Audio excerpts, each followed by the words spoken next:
Welcome to our second Amazon case study where we look in depth into the Seller Central data to find out what lessons we can learn from people's data from Seller Central. E-commerce is all about numbers because we don't have the face-to-face interaction of traditional retail. We can't understand where people are standing in the queues or in the aisles, or what products they're looking at that grabs their interest. And so all the interactions and decisions of your customers is measured by the data. Today's case study is a seller of a product. They've got a number of products with variations. It's their second year of operations. They've got sales of $426,000 US. So that's for the sales for the last 12 months. And we're going to look at one product in particular, which is the blue product. It's the majority of the products, 77% of the sales. So it's something that we needed to look at. The issue of the product, it's premium priced. It's $149. It's way above the usual $10 to $15, $15 to $20 fits in a shoebox types arrangement. They're currently selling about 154 units a month. Monthly revenue, 23,000 average. Gross monthly profit, so 11,300. So they're making a pretty good level of profit with a great gross profit rate. We'll deal with that later. So it's all, the question is, in this one, should they drop their price to increase their sales? That was the problem they came to us with. So we wanted to kind of have a look at what's involved in should they drop their price. So going over again, this is the information we got from Seller Central. We asked them to download the reports. First one is just the business reports by date, sales and traffic. We have to make sure we grab the following information. In Seller Central, if you mouse across to the far right in business reports, it'll come up with columns and you can tick the columns you want. We just need to make sure that we're picking these ones because these are the main drivers. There's some other ones we looked at in this as well, which I'll go over. So that gives it overall for your whole business. And then we have to look at by ASIN. So we looked at the detailed sales pages and we got out the same items that we needed there. The trick with this is you have to go down and download each month in particular to get and then put it into Excel and kind of massage it a bit so it's all looking right. So let's look at an overview at the top level. We've got a big jump in Christmas, which is interesting. It's coming up, so that's always quite good. This is where they started in April last year. They've kind of bit of a bump there, but it could be promotions. I suspect they ran out of stock at this point. And then in July, and then they've got this increase in sales. And their concern a bit is it's starting to drizzle off a bit here. The trend line's showing down. If we look, we'll have a look at the difference, but the problem is it's flat, kind of moving downwards, and it's an area of concern. So if you remember, sales just doesn't happen. It results of someone coming to your product pages, a unique visitor, which is measured by sessions, times the conversion rate, which is the number of orders divided by the number of sessions, which is shown in your Seller Central reports as a unit session percentage, times the price. So let's look at those individual items along the way. So we can see here the sessions is, we've got a bump over Christmas, but we're looking at about 5,000 to 6,000 before Christmas, and then it's bumped up to 8,500 and it's been slowly trailing off. We've got this problem here where we've got this drop in September, whereas previously she was showing an increase in September over that period. So that's, is there something we can learn there, or is that trend going to continue? We're really looking at only 1 month there. So the concern would be if October's particularly low as well, especially as we're leading up into the Christmas period. This is 5,000 to 6,000 visitors to this particular product page each month. Now, that's the joy of Amazon. If you're running an e-commerce site, it's going to take you a lot of time, a lot of money to build up to that level. So that's one of the joys of Amazon, is that it's already got the traffic there. Yes, it's competitive, but if you go out into the wide world, it's competitive as well, and probably far more competitive. You're all trying buying ads on Google and Facebook, or trying to build up your traffic and email subscribers. It takes a long time. So the other issue, we look at conversion rate. The conversion rate's fallen a bit. It's got this period here, but this is a lower sales period. It's kind of looking at it at 3 to 3.5%. It's jumped over Christmas, which we would expect. So we've got basically a significant jump over Christmas, and then we've got, it's kind of trending about 2.5%.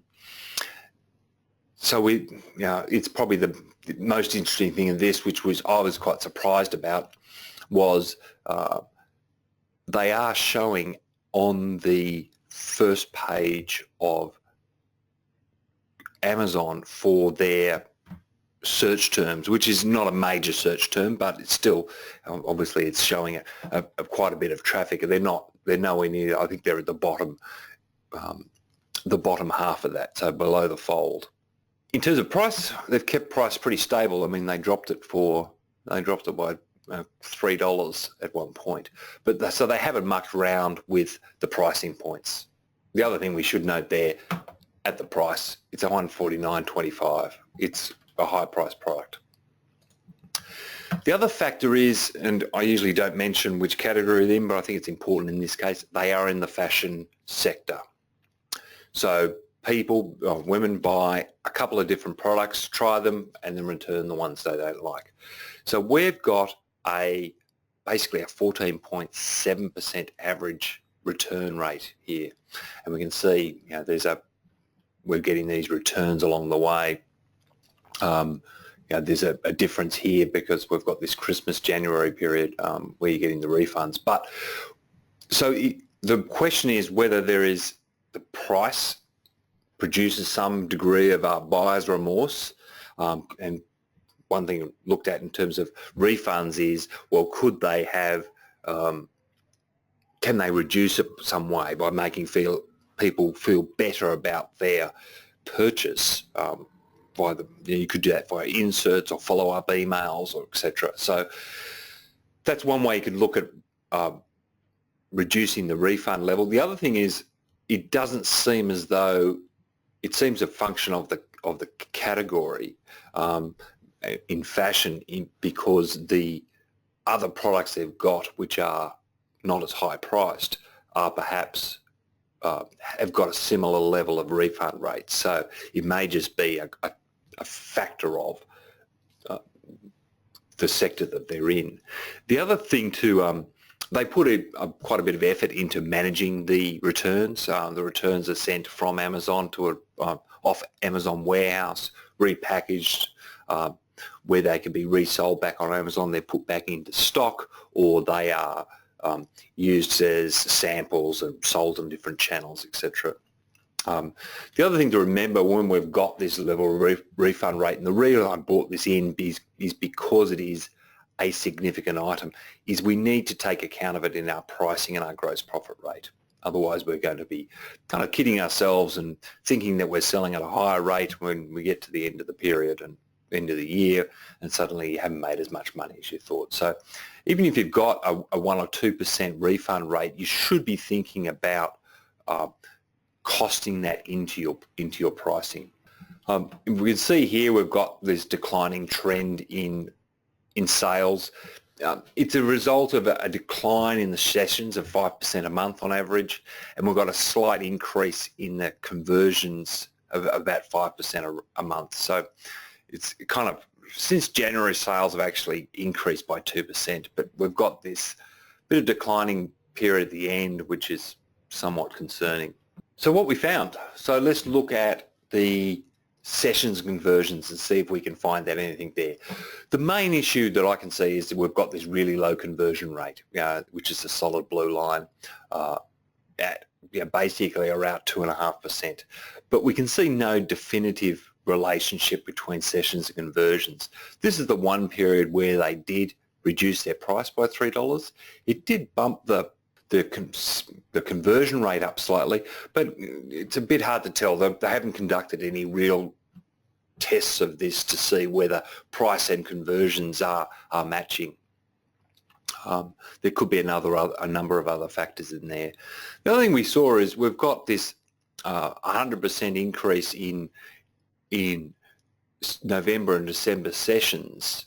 So we've got this bump from October, just under 5,000 to basically 8,000, almost 9,000. So we've got this big jump in sessions, and we've also got this bump in conversion rate, which deals with a big increase in sales. I mean, their sales jumped from $25,000 on average to $60,000 over Christmas. So a big jump there. And we can see here, we've actually got a decline in the conversion rate so the sessions increased in November, but their conversion rate dropped slightly. And in December, maybe it's due for people looking at this stage and actually buying at this stage. But December was $60,000 in sales, whereas the November period wasn't nearly as good because they didn't have that double whammy of an increase in the number of sessions combined with an increase in the conversion rate. The lesson over Christmas is to check your sessions and your conversions, not just your sales. You don't want to lose sales because something on your product page is wrong. So we want to make sure that coming into Christmas, we've got everything firing there. So it's an ideal time to do it, is to make sure that all those things are right. There's actually 2 conversion points in Amazon, and I've used the marshmallow sticks as an example. The first conversion point is the catalog page through the product page, and here we've got we haven't got a lot to deal with. We've got image, price, discount. We've got title, but as you can see, all these titles are looking pretty much the same. Amazon's now preventing people they're changing the titles and then preventing people from doing that. So we can't do much about that. The number of reviews, we can obviously work at that. The bestseller badge, well, I mean, in this case, they're never going to be the bestseller because their product is a premium product. It's not going to be at that rate. We've got the delivery time. Obviously, get it by October 3rd. And we've got just one line of product features in there. In this one, this is for don't know what you call this layout, but in some they've got a grid layout as well.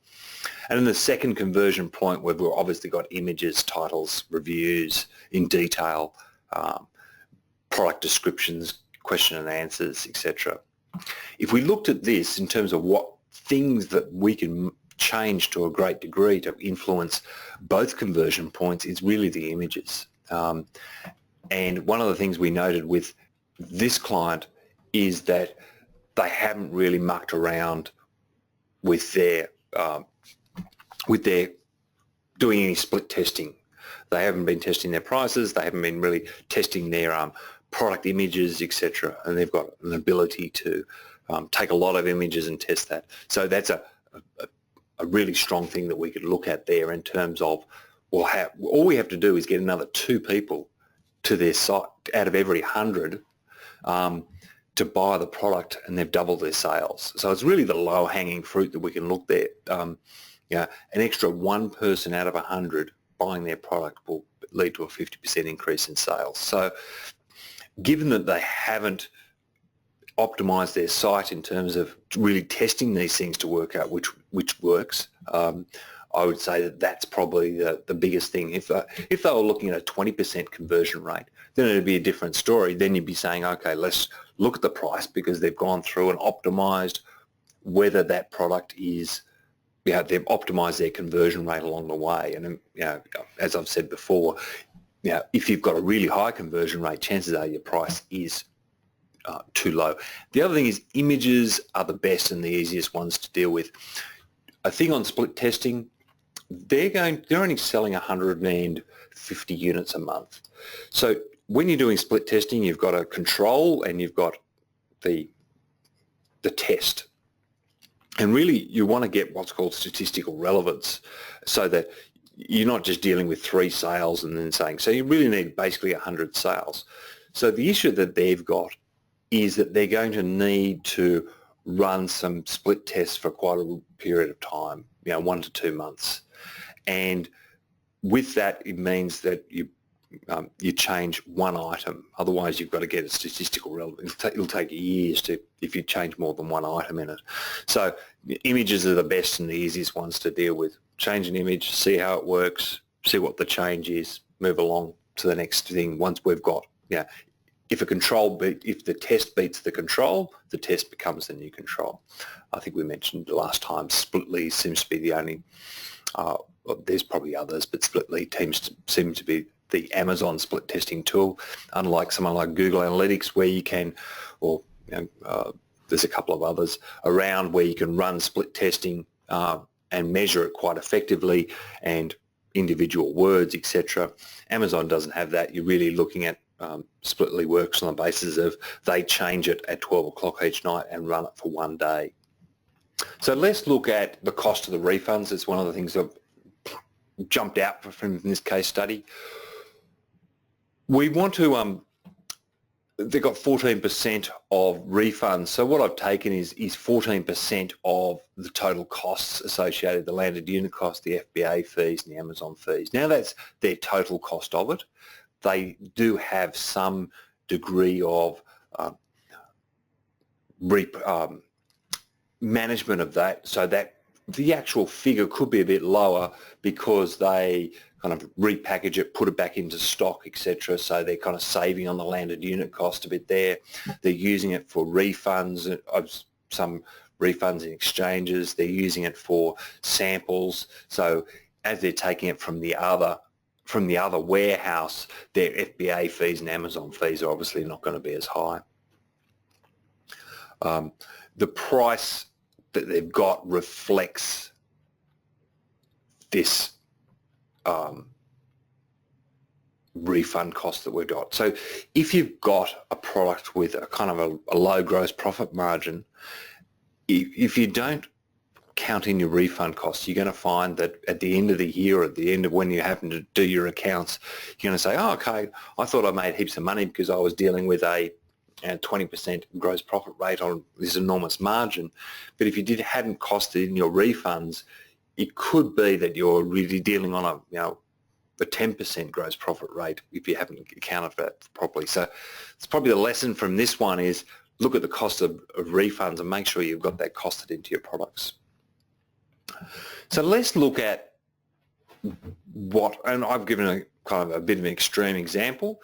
Said, okay, what would they be required to sell to have the same level of gross profit if they drop their price by $50 from 149 down to 100? Now, they've still got including the refund cost, a 32% gross profit margin. So it's still within the range of a profitable area, but it's nowhere near the 49% that they had beforehand. The other issue they've got here, so basically they have to increase from 150 units to 350 units per month to get the same level of profit. Now that's not taking into account advertising costs, etc. So some of that, their advertising costs may decrease as a result.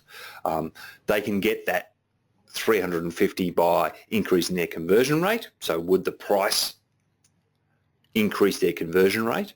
And would it increase would they rank higher because they've now got a higher conversion rate? So therefore Google will send them will rank them higher in the lists, therefore they'll get more traffic. So in essence, it may not be they have to get effectively whatever that percentage is, 233% more traffic.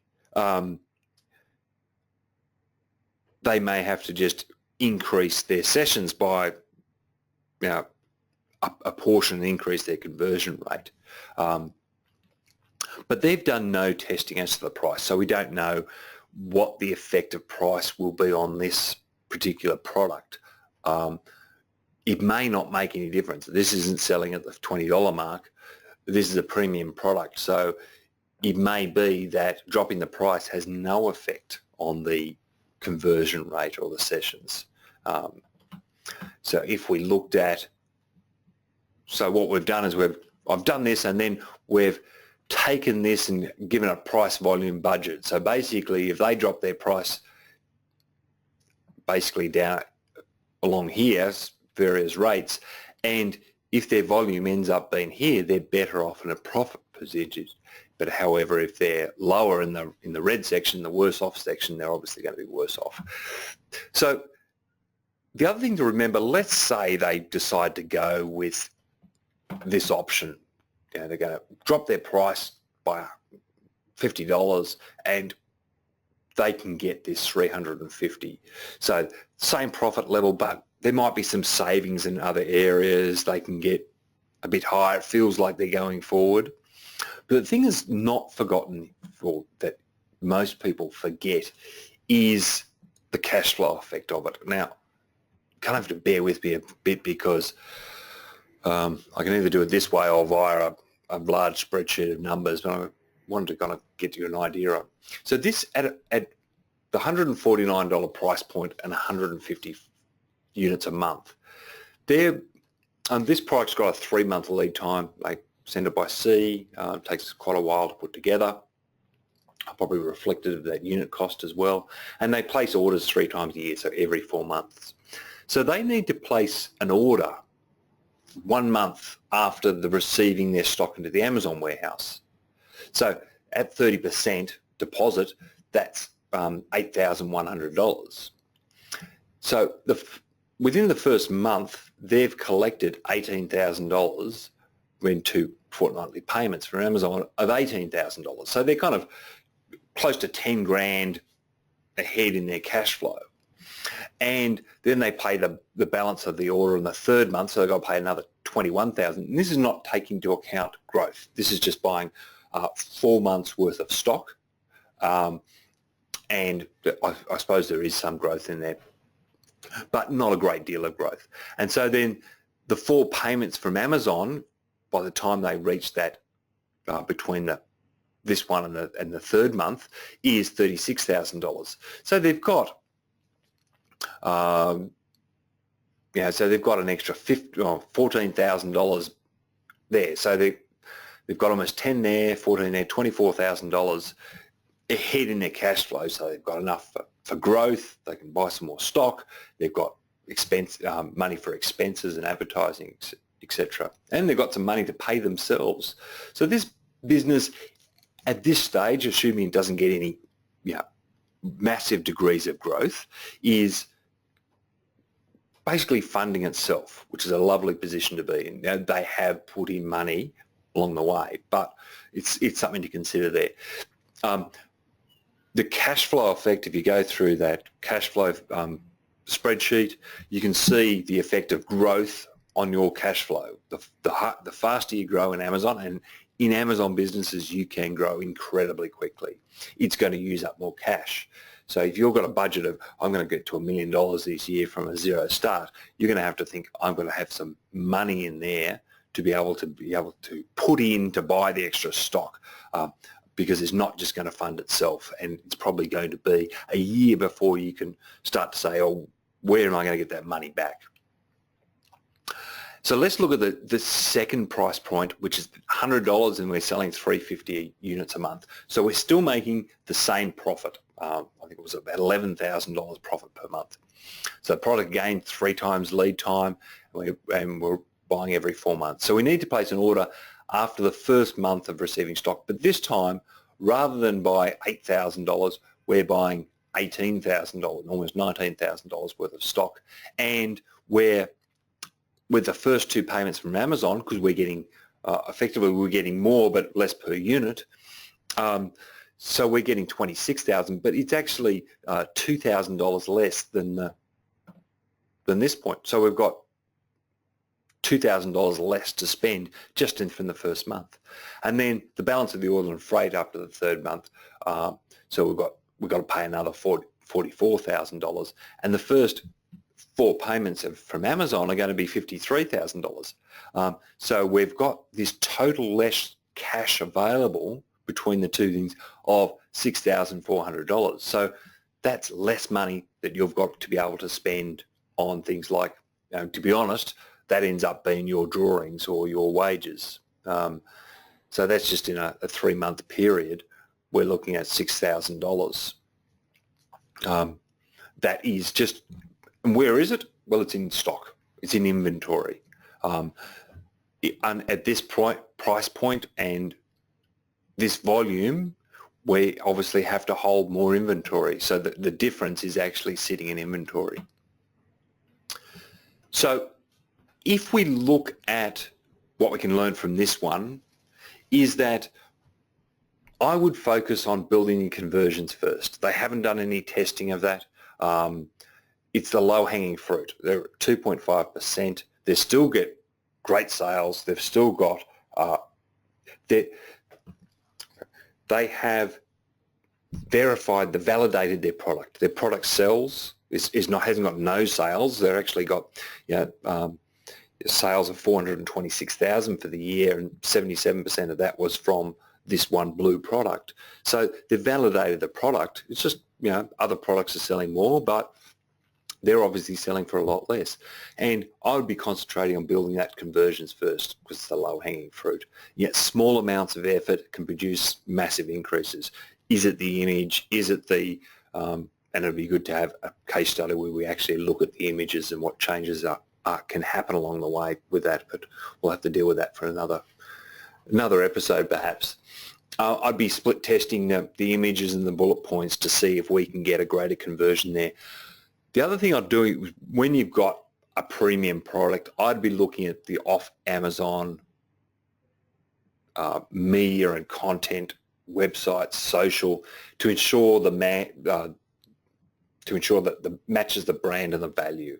So you don't want to have this premium product sitting in Amazon and then have a less than premium product elsewhere.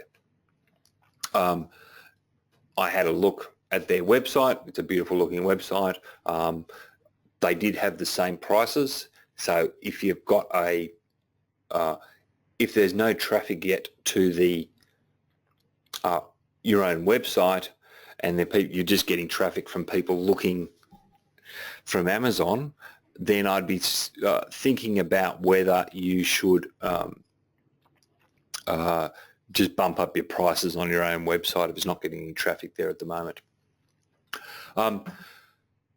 Reducing price, in this case, I wouldn't recommend it. I mean, they haven't done any testing of pricing, so I'd be looking at doing the conversions first. But you can end up being a lot more work. I mean, we're basically taking 150 units to 350 units. If you thought about all the customer service issue, the extra questions, the extra risk. I haven't dealt with risk yet, but we'll come back to that in another case study. But the extra risk involved with all that extra work, and potentially you're in exactly the same position, and we haven't taken into account the cash flow effect. So you've got the same level of profit but for less cash. So if we were saying we're going to drop the price and it's going to increase to 350 units, I'd be thinking, well, I want to get to the same cash position, not to the same profit position. Because as you increase in faster, it could be that they start having cash flow issues where they have to go back into their own pocket and put more money into the business. Just on the refunds, don't forget to cost in the cost of the refunds into your profit.